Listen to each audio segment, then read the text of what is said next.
So I have two stories we're going to read, okay? We're going to start with Ladybug Girl and Bingo. And I chose this story because it's a great example of realistic fiction. It's a story that didn't happen, but it could really happen. So it's called Ladybug Girl and Bingo by David Soman and Jackie Davis. So pay attention to what you think is real about the story. Ladybug Girl and Bingo. And the author dedicated the story to Dimitri. This is where we should put the tent, says Lulu. She's excited to be camping and to sleep in her new sleeping bag. Isn't this fun, Bingo? We're going to sleep outside. But Bingo isn't standing by her side like he usually does. He's zigzagging all over the campsite, smelling everything. Suddenly, Bingo stops, puts his nose straight up in the air, and bolts off towards the woods. No.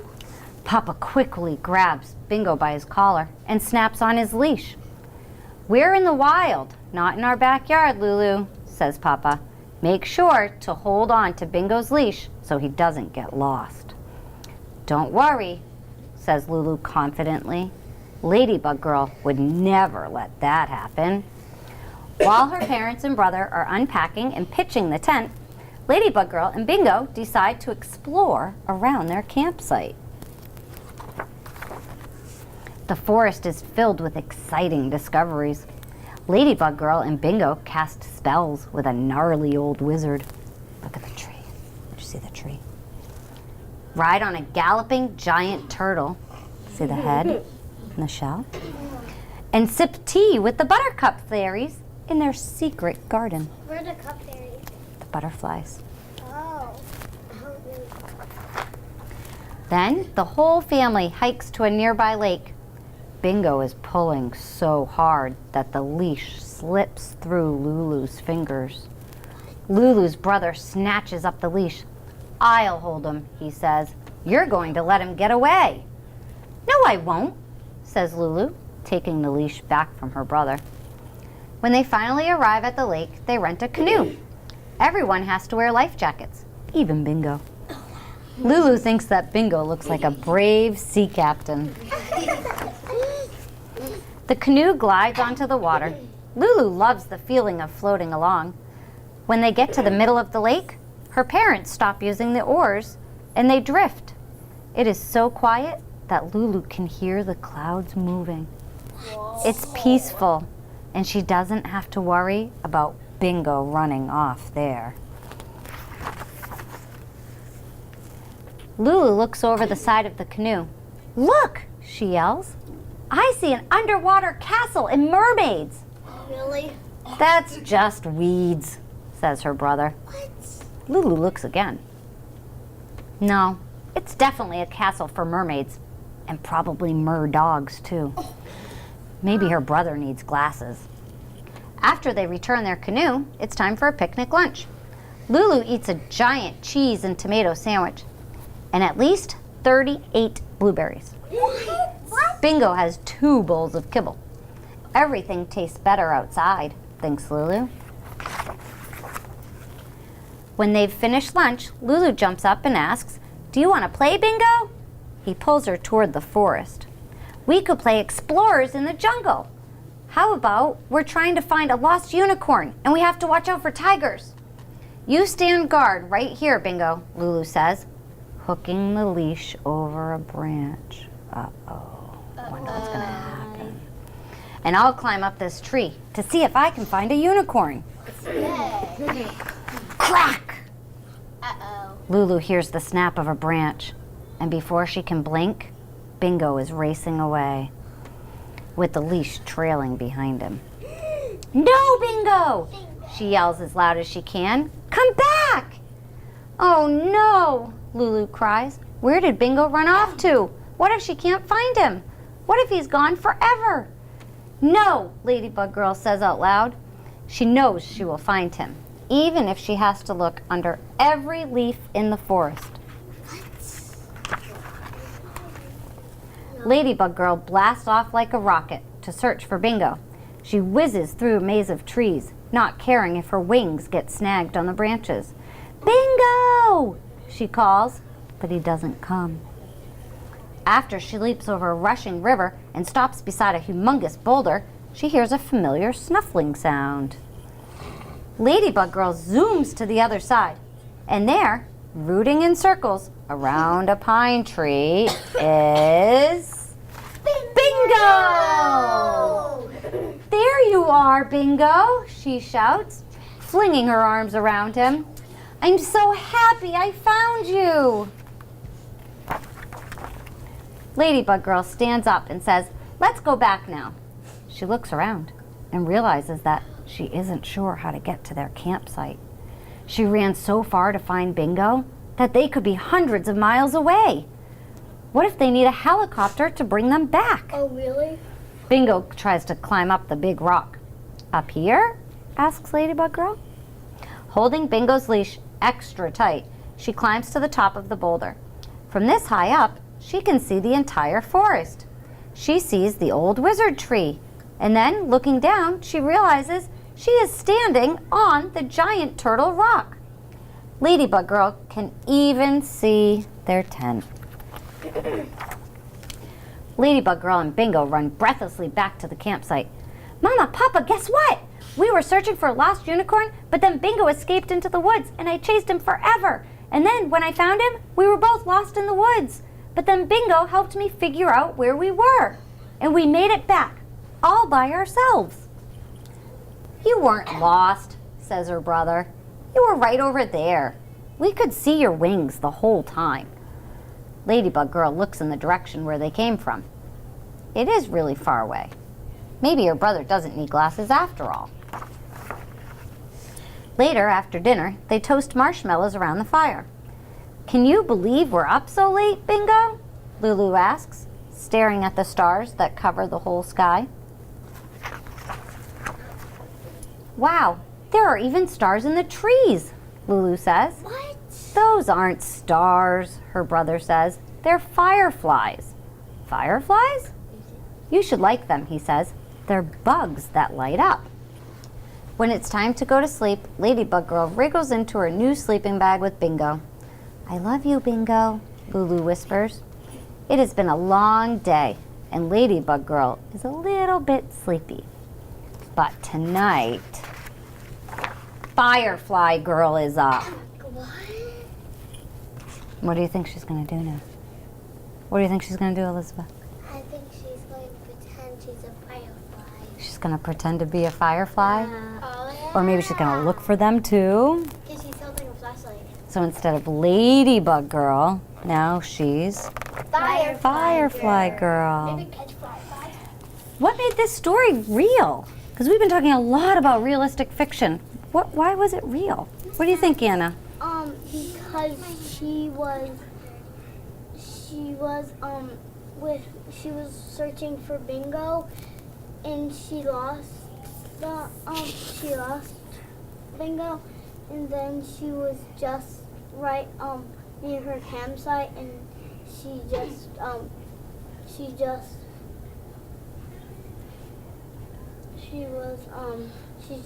was in her campsite the whole time, but she thought she wasn't. And could that really happen? Could that really happen to you? Could your dog really run away off a leash like that? Yeah. It could really happen to somebody. But if you did, it could happen. So remember, realistic fiction means it could really happen, but it didn't happen. Mia, last thought. You could get lost. You could get lost in the woods too. That's right. But she wasn't, was she? Her parents knew right where she was Yeah. that whole time. Okay, we have another story. Okay, Allison? I even noticed that it's real that your dog could run away. Right, it could really happen. Yeah. Bella? Okay.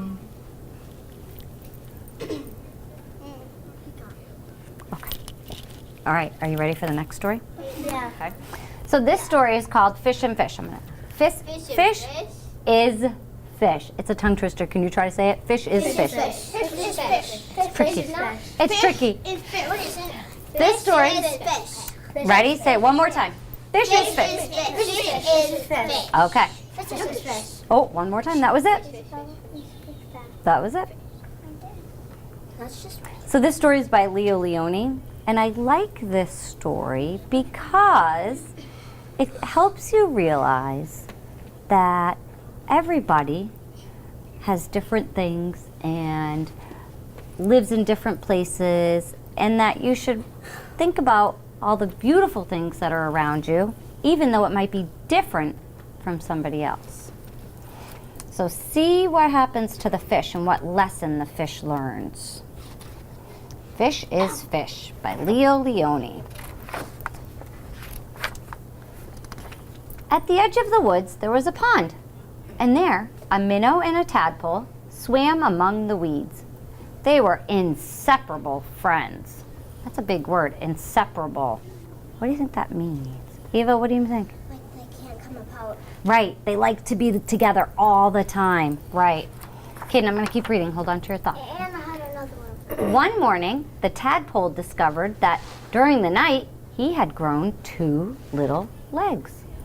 Look, he said triumphantly. Look, I am a frog. Nonsense, said the minnow. How could you be a frog if only last night you were a little fish just like me? They argued and argued until finally the tadpole said, frogs are frogs and fish is fish. And that's that. In the weeks that followed, the tadpole grew tiny front legs and his tail got smaller and smaller. Jesse? Whoa. And then, one fine day, a real frog now, he climbed out of the water and onto the grassy bank. The minnow, too, had grown and had become a full-fledged fish. He often wondered where his 4-footed friend had gone. But days and weeks went by, and the frog did not return. Then one day, with a happy splash that shook the weeds, the frog jumped into the pond. "Where have you been?" asked the fish excitedly. "I have been about the world, hopping here and there," said the frog, "and I have seen extraordinary things." "Like what?" asked the fish. "Birds," said the frog, mysteriously. "Birds!" And he told the fish about the birds, who had wings and 2 legs and many colors. Notice that that's a thinking bubble. So that's what the fish is picturing. Oh, like fish. Because he's a fish. That's all he knows, right? He thinks everything looks like a fish. A fish bird. So he's picturing the wings, the 2 legs, and all the colors. No, I said fish bird. As the frog talked, his friend saw the birds fly through his mind like large feathered fish. Flying fish. "What else?" asked the fish impatiently. Hang on, honey. What? "Cows," said the frog. "Cows. Okay. They have 4 legs, horns, eat grass, and carry pink bags of milk." So he's just picturing what the frog tells him. Cow. Cow fish. "And people," said the frog. "Men, women, children." And he talked and talked until it was dark in the pond. Wow. Look at But the picture in the fish's mind was full of lights and colors and marvelous things, and he couldn't sleep. the fish person. Ah, if only he could jump about like his friend and see that wonderful world. Yeah. And that's what he's picturing in his mind. And so the days went by. The frog had gone, and the fish just lay there dreaming about birds in flight, grazing cows, and those strange animals all dressed up that his friend called people. One day, he finally decided that, come what may, he too must see them. And so, with a mighty whack of the tail, he jumped clear out of the water onto the bank. He's gonna die because he needs water. Yeah. Fish have to live in water, right? Because they Why need is the he water doing to that? breathe. He's Uh-oh. everyone. He landed in the dry, warm grass, and there he lay, gasping for air, unable to breathe or to move. Help! He groaned feebly. What does that mean? What do you think it means? What do you think it means, Mia? Like in a squeaky voice. So, okay, kind of maybe squeaky, but think about how he's feeling. How's he feeling right? Dry. He's feeling dry. He can't breathe, right? He's trying to get air, so he's trying to breathe. So he's hoping that somebody will come and help him, I don't think so. right? Yeah. Luckily, the frog, who had been hunting butterflies nearby, saw him and with all his strength pushed him back into the pond. Kaden, sit down so Abby can see. Me too. I was really sad. Still stunned, the fish floated about for an instant. Then he breathed deeply, letting the clean, cool water run through his gills. Now he felt weightless again. What are his gills? What are his gills? Kaden, what are gills? Something that he breathes. Right, we breathe through our nose. Fish breathe through gills. Right there on the side of their body. Like sharks. Then he breathed deeply, letting the clean, cool water run through his gills. Now he felt weightless again, and with an ever so slight motion of the tail, he could move to and fro, up and down, as before. The sun rays reached down within the weeds and gently shifted patches of luminous color. This world was surely the most beautiful of all worlds. He smiled at his friend the frog, who sat watching him from a lily leaf. Okay. You were right, he said. Fish is fish.